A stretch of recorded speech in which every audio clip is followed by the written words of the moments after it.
All right. Welcome, Heather Fischer, to the Self-Employment Success Podcast. Thank you. It's so fun to be here. Yeah, I'm excited for today's conversation. To get started, tell the listeners who you are, both personally and professionally. Yeah. So I'm Heather Fischer. I live in Virginia Beach. I've been here for about 5 years now. This summer will be 5 years. I'm married to my husband, Matt. We have 2 kiddos, a little boy, a little girl.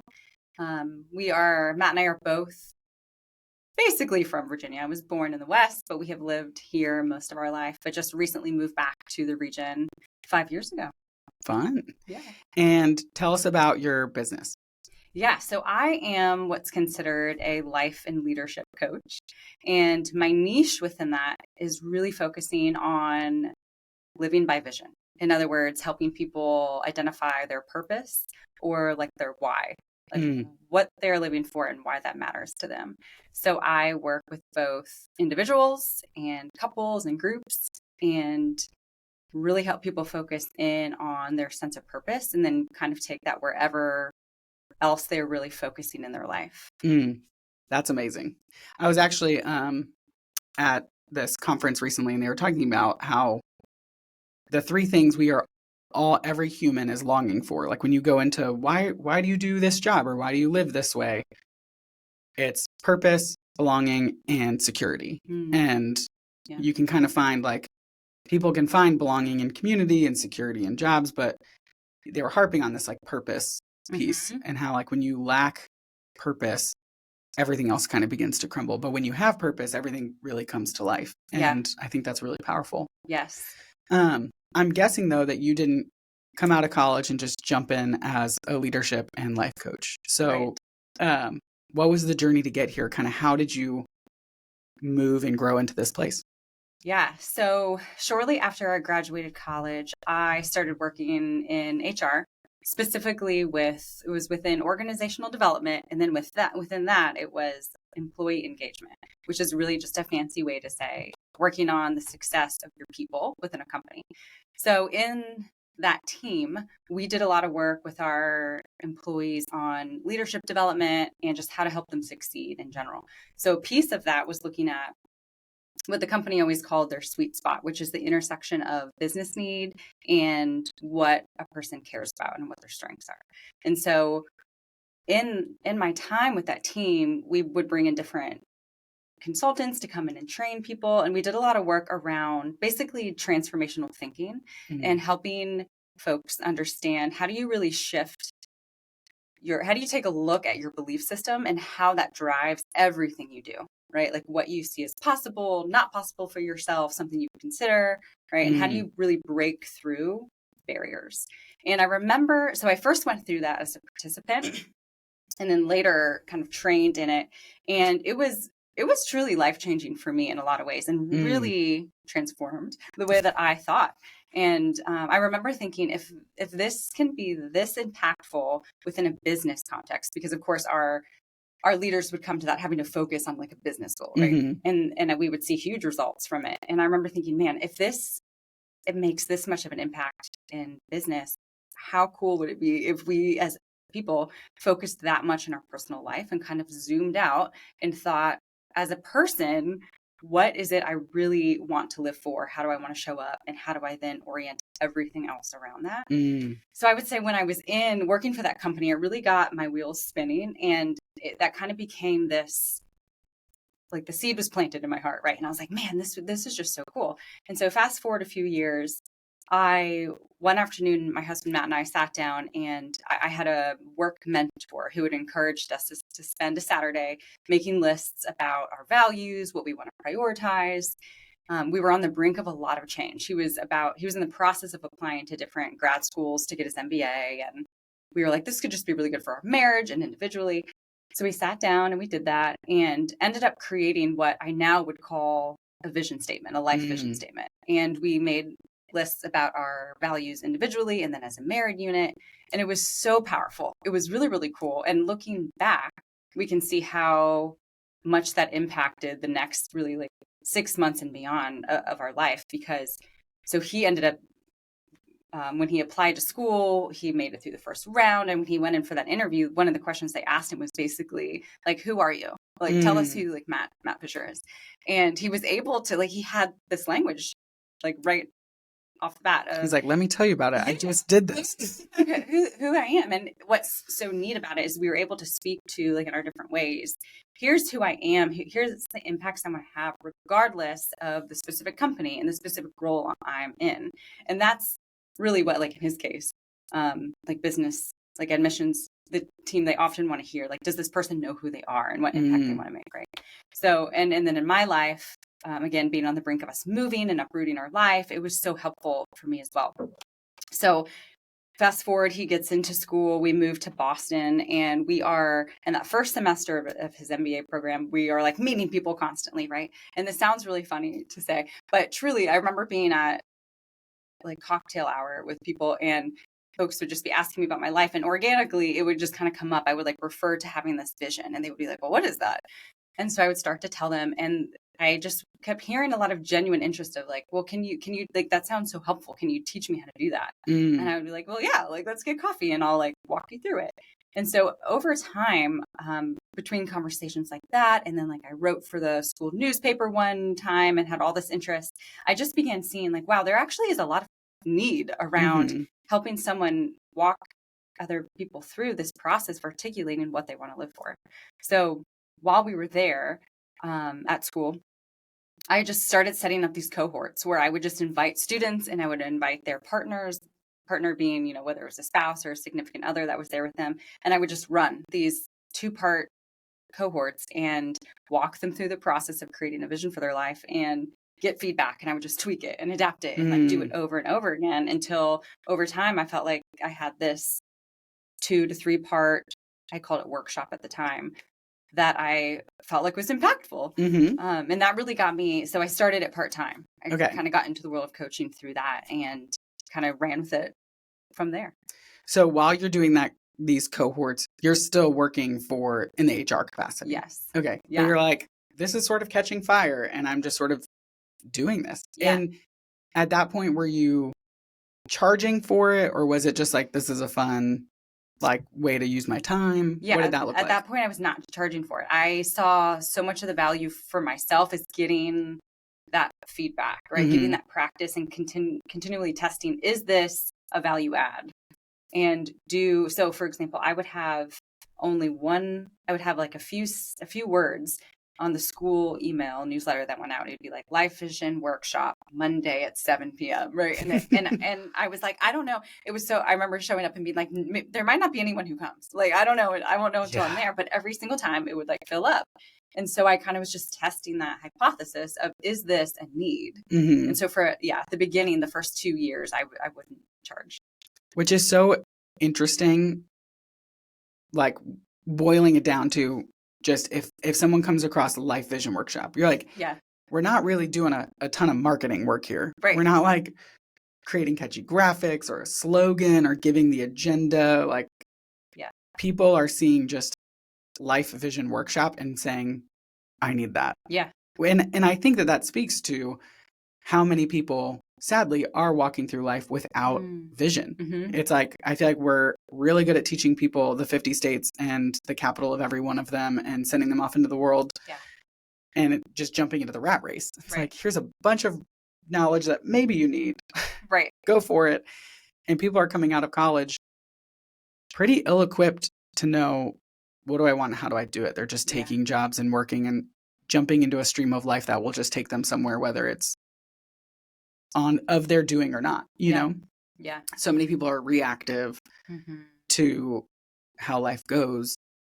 But I think what that speaks to is like how many people inside themselves, like this is almost like a human nature thing. It is. Of like longing for that purpose and longing for something bigger than themselves, something greater to live for. And I feel like sometimes I can see that in people when I work with clients, like they're struggling in their finances, but it's like, really, you just have something so much bigger you're trying to live for.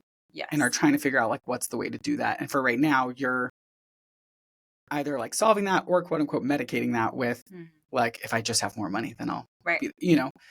And so we have to kind of work backwards on that. So you're doing this part-time. Yeah.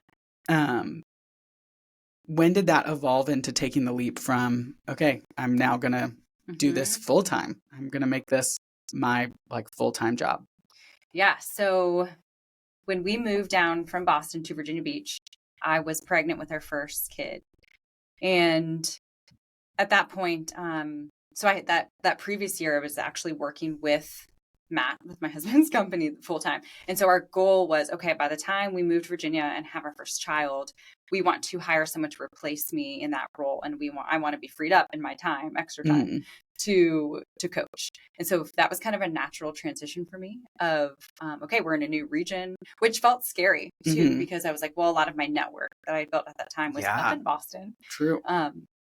And yeah, so kind of coming down here and just trusting, like, all right, like for me, it was like, all right, Lord, who do you want me to work with? Like, who are those people and what will that look like? And so for me, the beauty of it with coaching, like a lot of things, is that you can really the hours, you can make them what you want them. Right. And so that's been really key for me in this phase of life where we do have little kids. And when I want more clients, I can take more. When I need to pull back, I can pull back. But yeah, at that point, I really said, I love this coaching thing. There's a need for it. And like I jumped into an official coaching schooling process as well, to get that certification. And yeah, that's what I've been doing, I guess, the past 5 years. Which is awesome. Which is crazy. I do feel like I find a lot of women who struggle to balance mom life and work life and feel like they need to do either everything or nothing. It's like, I either have to be a career woman and my kids in daycare all the time, or I need to be a full stay-at-home mom, or I need to be a stay-at-home mom who like has a really elaborate side hustle that burns me out, if that makes sense. That's a weird like new culture thing we have going on.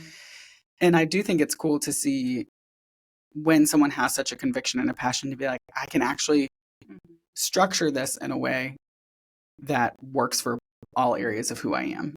And like all the things that I value, aka being home with my kids, balancing their schedules and needs, along with still living in my own purpose, not like giving all of myself to motherhood, you know? Yes. And you can probably speak to that better than I can. I'm clearly not a mom. But I feel like I've seen friends and clients and other guests on the podcast really try and navigate this tension that I just think is unique to women, that men don't have the same burden of. Right. Yeah, it's like with men, often the default is, well, I will be working, right? So there's often not that internal struggle as much, because it's kind of like, well, that's the assumption and often the need and the agreed upon arrangement for many, not all, many family units, right? But yeah, for women, it's been really interesting coming into my journey of motherhood, and like even in our greater family, the choices I have made look much different than a lot of what my mother-in-law, my other siblings chose, and then a lot of my friends, right? So yeah, that's something that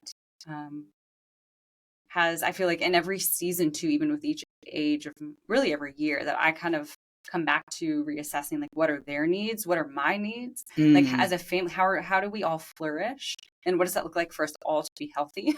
Mentally in all the ways. And that's really how I've kind of come down to the decisions I've made. And at this stage of my life have really landed on the part-time, often part-time coaching, part-time home with the kids. Yeah. Which makes sense. Can't be full-time everything. Right. It's exhausting. You can't. So give us an insight into, and obviously we don't have 2 days to do a full like workshop, but when you're doing this life vision coaching, kind of what does that look like? Is there a process, I'm assuming there is, to, you know, how we work our way into a life vision? And how would you say that would, I mean, I feel like in business, there's lots of like business coaches that help you develop a vision for your business. Like, how does that different or intertwine or tell us about that? Yes. Yeah. So there is a process. Yep. It's typically 3 different sessions or 3. Yeah. If I'm with an individual or a group, right, always starts out with 3 sessions. And so I'm walking someone through, I always say it's like zooming out first, because to your point, oftentimes people, especially an entrepreneur, you have most likely taken the time to think about obviously your business, what it's about, what value it's adding. So life vision coaching is more specific to the individual, right? So it's really honing into your, like, Leland's why, the why behind you, the things you do, anything you do. So I start by taking a client through really like thinking big and then kind of zooming in. So really having them reflect on and write down. And if it's one-on-one, of course, we get to go deeper. We have that time. So that's honestly always my favorite, because I just really get to know that person and I can kind of see where am I going to push and prod and make them go a little deeper. But they're thinking about, what do I want? Right? What do I desire? And I make them get really honest and just write it all down. And we talk about why that's important and why, we all have desires in our mind, and some of us suppress them, for all sorts of different reasons, right? Some of us are really quick to categorize them and be like, well, these are bad, these are good, these are the ones I should want. But I have everybody start with, what, if you were just very honest, what are the things that you want? And then from there we dig into, why do you want that? What is the motivation behind that? And a lot of times we think we want one thing, but it's actually something else. Like maybe it's actually like security, or like, yeah, I want more money, and money, good in and of itself, but what is it that you want from that money, right? Again, like security, adventure, whatever. So we talk about that. We talk about values.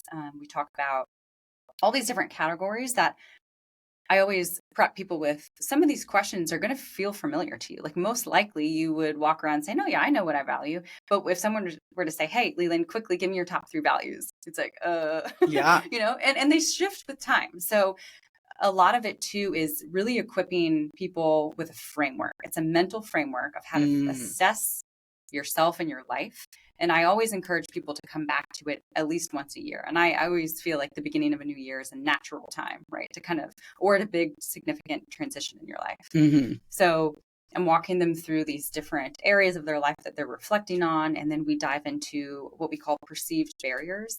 And so we do a lot of work there around, it kind of connects to that concept I threw out at the beginning of transformative thinking, and looking at, it's pulling back the onion layers of, why do I assume certain things? Why, what comes up for me? What stops me from doing something? Sometimes it is things like fears and doubts. Other things, it feels like an outer barrier that's like, well, it's geography, right? Or it's my age. But even a lot of those you can dig into. So it's doing a lot of, again, mental work to kind of uncover what is the belief system that you're operating off of.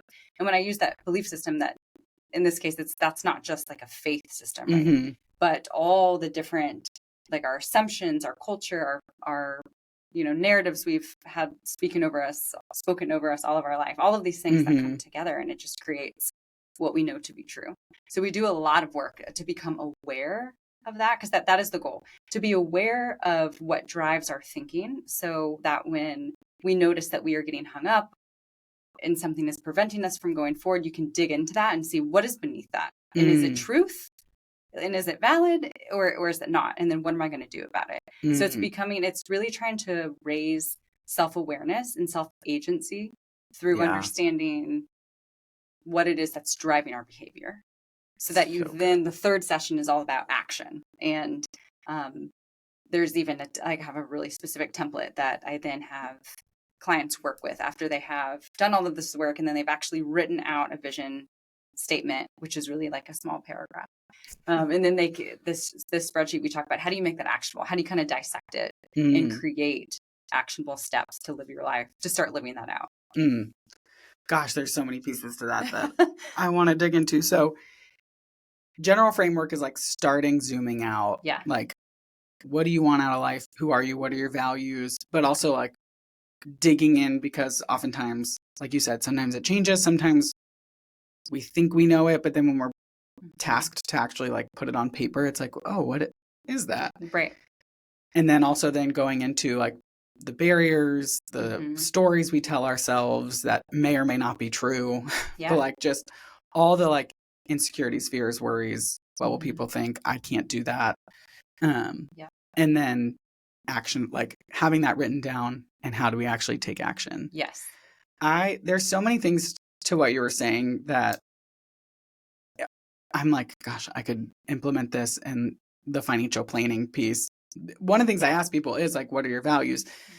And everyone just quickly is like, save more. I'm like, okay, you are talking to a financial advisor, so I get why you would use a financial answer, but like, is that really your core value? Like, right. I frame it in like, if you had if you ever had kids or if you have kids and you can instill 3 things in them, what would it be? Because that cuts through the fluff. Yep. Like we would instill 100,000 things into the kids, but Right.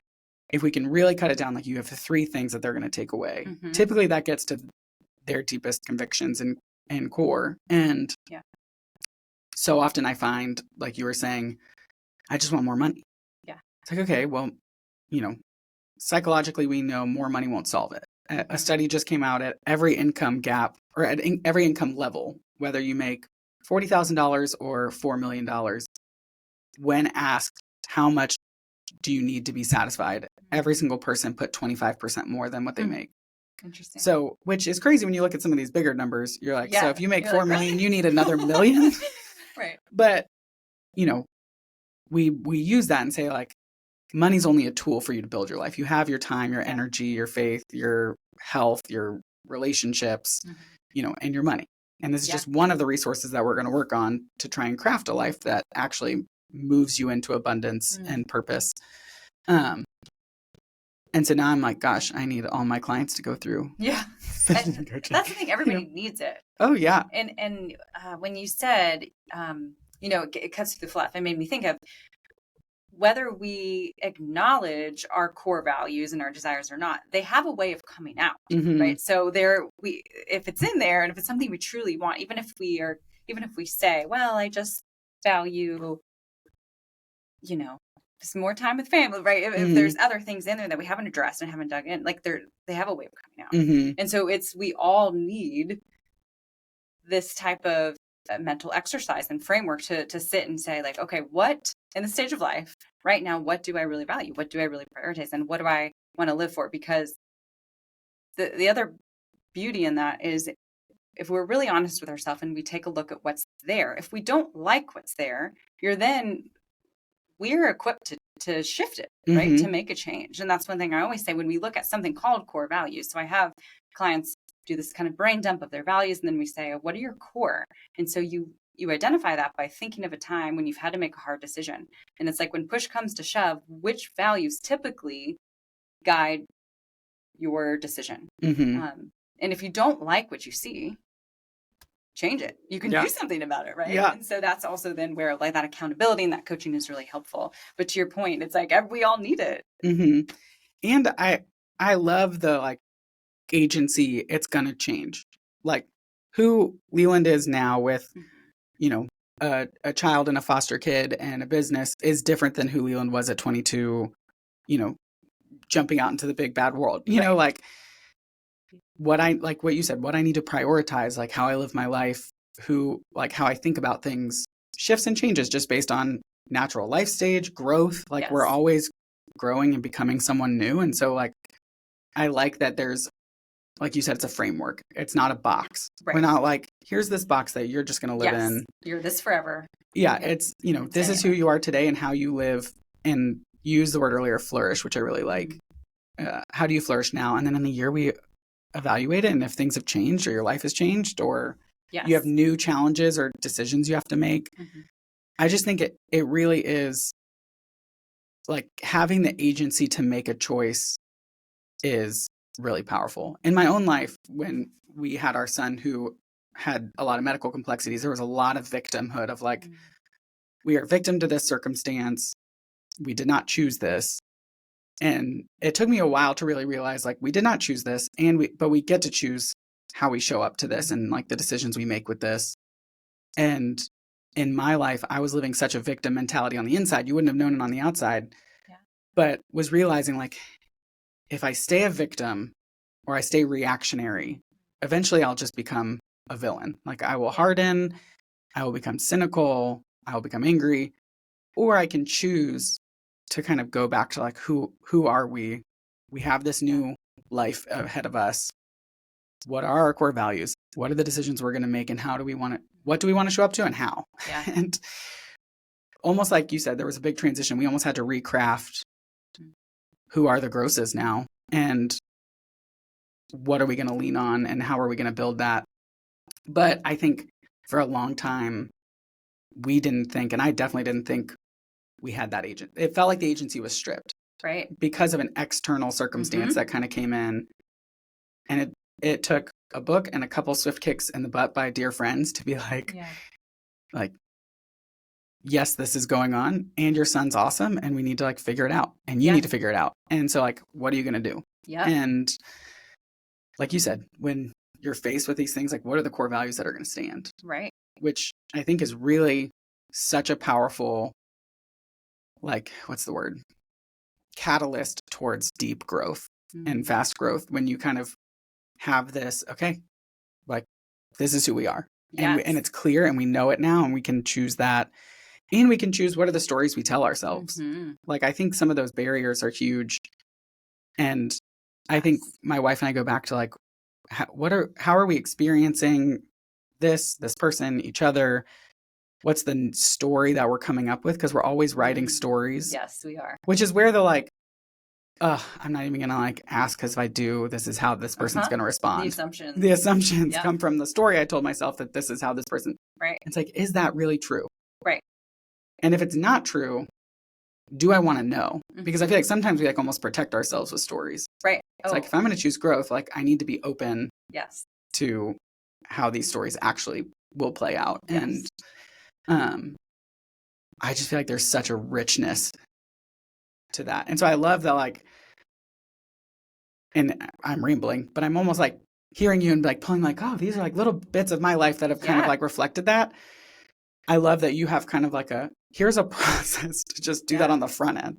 Right. And kind of have these frameworks built out to then jump into the agency and action. Right. Well, and what you are sharing, Leland, I think so many people relate to that because it being when a hard circumstance comes along that feels very unfair and very cruel, right? It makes perfect sense that one, you were initially going to feel like a victim of that. And it does take like, thank God you had good friends, right? Yeah, good seriously. Books. Because I think a lot of people like that's not natural to shift to, all right, I'm not a victim. What am I going to do about this? When things are really hard, because that's life, right? Right. Like it's easy for us to be like, oh, this one challenge at work, right? But then you compare it to like a really hard life circumstance and it's not as natural to shift into that way of thinking. So that is why whether you learn that transformative thinking beforehand or learn it as you're going through something, it's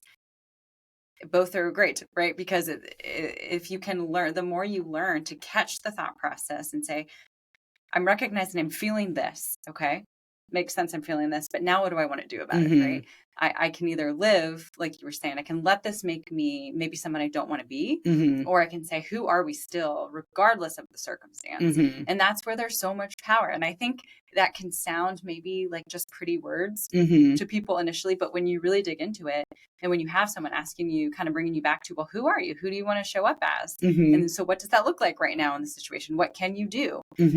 We often have the answer in us. And that's the thing with coaching. People don't have a knowledge problem usually, right? Like you have the knowledge in you. We have what we need is a safe place to process what we're thinking, process the decisions in front of us, feel like we can be honest without judgment, and then be empowered to go forth and make the decision that aligns with who we want to be. And that's kind of what coaching comes down to, right? And that's that. And one of the differences between coaching and like counseling is helping someone look back and understand the past and heal, right? Whereas the coach is going to come along and say, all right, based on who you want to be and the life you want to live, what decision? Yeah, where are we going forward? Where are we going? Yeah. I love it. And I love the, like, we already have the ability to get to the answers inside of us. Yeah. Like the knowledge problem. Because I think there's two things going on. A, I'm a financial planner and some people just don't have the financial knowledge. And two, I'm a man and we just want to fix things most of the time. So I'm like, here's the answer. Yeah. Here's the answer. And oftentimes that's not helpful because it's like, A, they didn't come to that on their own. And B, they don't really need that. They, like you said, they need a place, a framework to basically sift through that themselves. Because if they can come to the answer on their own, A, it's probably a better answer than one I'm giving them or someone's giving them. And two, how much more actionable is it when there's now the conviction inside themselves because they grew. And feel like one of the key goals of life is just to keep growing. You know, like I don't in 10 years want to be who I am today.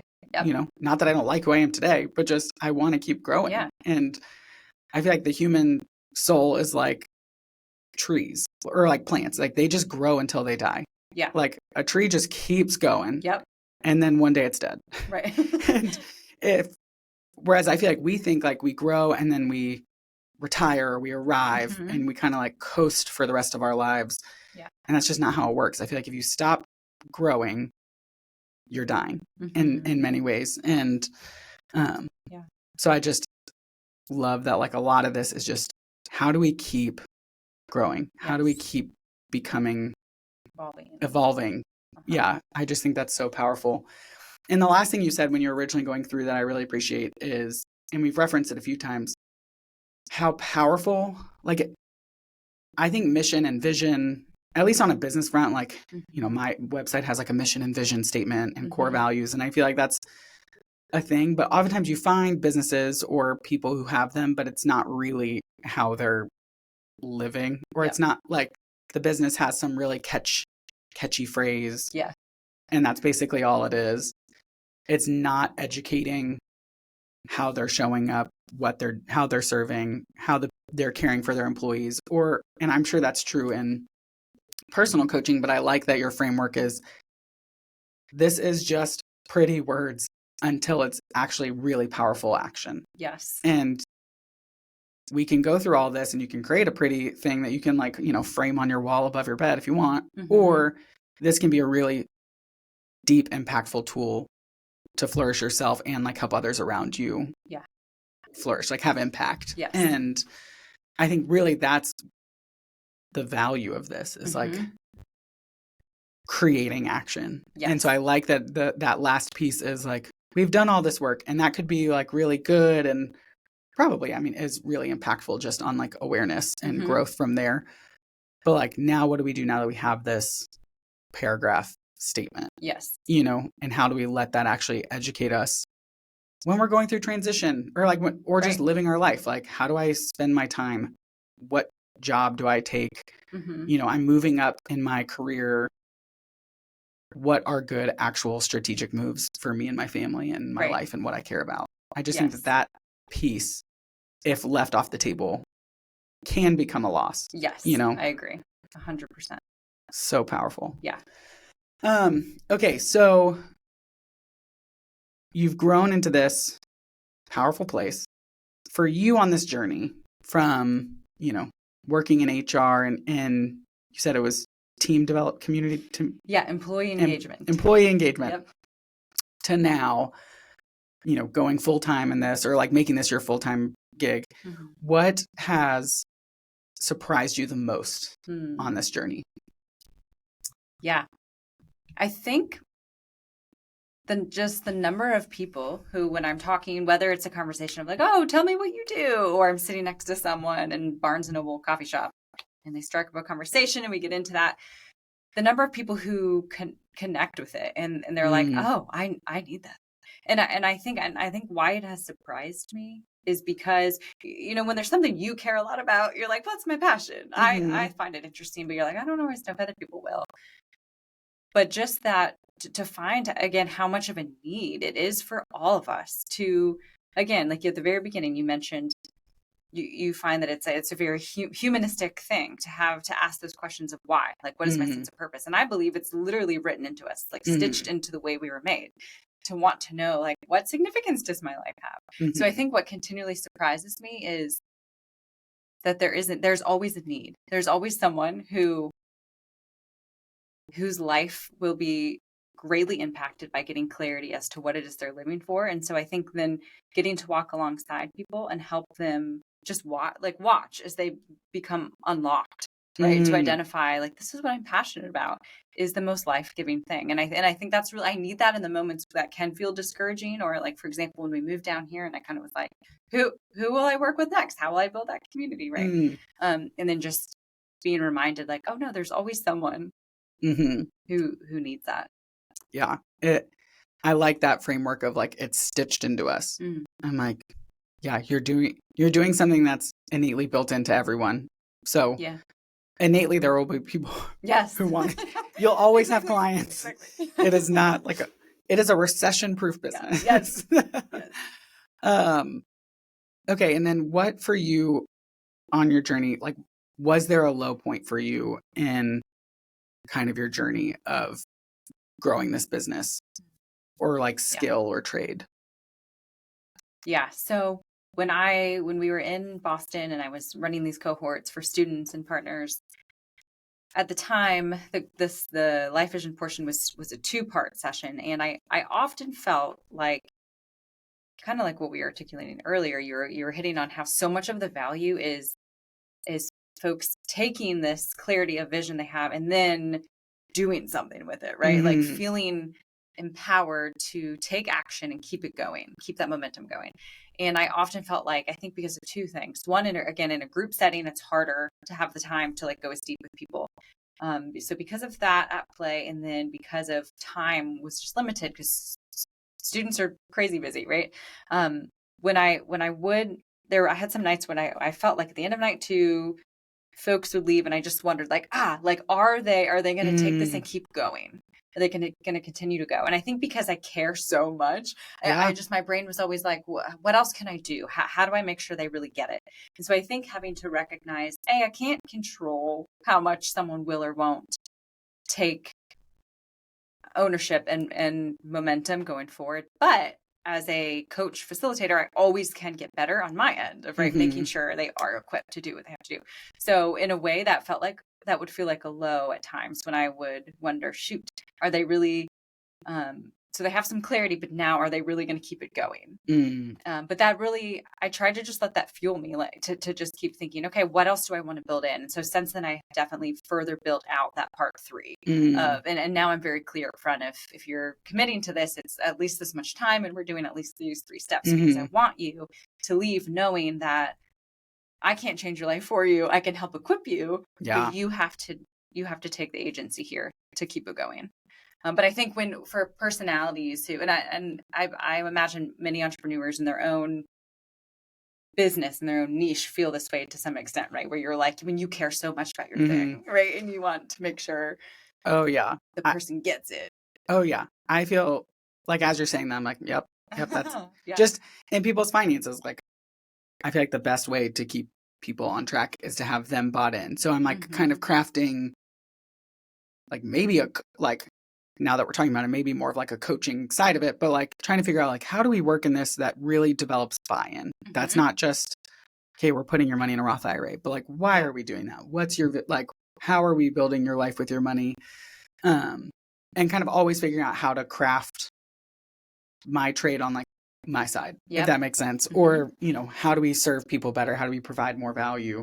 I do feel like entrepreneurs are kind of always in this, like, how do I keep crafting this? How do I keep perfecting this? Which is fun and, in danger of like the never enough. Exactly. Like, could be fun, could be incredibly like unsatisfying all the time. Right. Mostly fun though. And then for you, I find if you like, this is a podcast about success, but if you ask people on the street, how do you define success? You're going to get a world of different answers from different people, many of which have never figured out how to define success for themselves. Yeah. So for you, how would you define success, and how will you know if or when you've achieved that? Yeah. So success for me comes down to living out my vision, right? And so for me, that specifically is helping others develop and unlocking their potential so that they can live a life of purpose and passion. And so I'm trying in every stage to ask myself, what does that look like here? And so one example where I've had to check myself at times is I can do that. I know what that can often look like lived out with a client, but like in my home, for example, with my 2 little ones who are arguably my most important my people, right? My little clients whose life right now, a large part of my job is to shape their lives, right? As they grow. And so looking at like, how am I helping them grow and unlock their potential? And so I think to answer your question of how will I know, I think I try to continually come back to one, literally reading my vision over and over. And that's something I'm always telling clients to do, because the more it's in your head, the more it impacts the way that you just start to naturally think. And then to remind myself too, when I do get in the mode where my to-do list is long and I just am feeling overwhelmed and little needs pop up from people, right? Like that can feel, if I'm just being really honest, like inconvenient. Because I'm like, no, I'm trying to get these things done. But to take a step back and remember, I am someone who would tell you people matter probably more than anything else in this life, right? And I think the way that we often are called to love and to show up and to live out the values we say we care about is like in those moments where we're like willing to be inconvenienced. So I have to check myself continually of like, this might be a moment where it doesn't matter if I get all these things done. It's like, was I kind and loving? And did I take the time to like meet that need that they have? Definitely don't do that perfect a lot of times, but that's just kind of my, like, how will I know? I try to check in often and say, where can I do better? Like, where am I getting misaligned from the person that I want to be? That's so good. And just like a great reminder for me personally, as I'm like, oh yeah, you're right. Like, slow down, be okay saying like, all right, we're just going to click pause and like engage with this person where they need it. Or like, anyways, that was just like a little like looking at my day this morning and the rest of the day. Like, oh yeah. You're really good. Well, Heather, thank you so much for being on the Self-Employment Success Podcast. It really, the work you do is really powerful, and it's fun to talk about. Just even in my own heart, like as it's stitched into us. So I'm like, okay, tell me more. And I think the listeners will be as well. Well, thank you so much, Leland. This was a blast. So thank you for having me. Of course.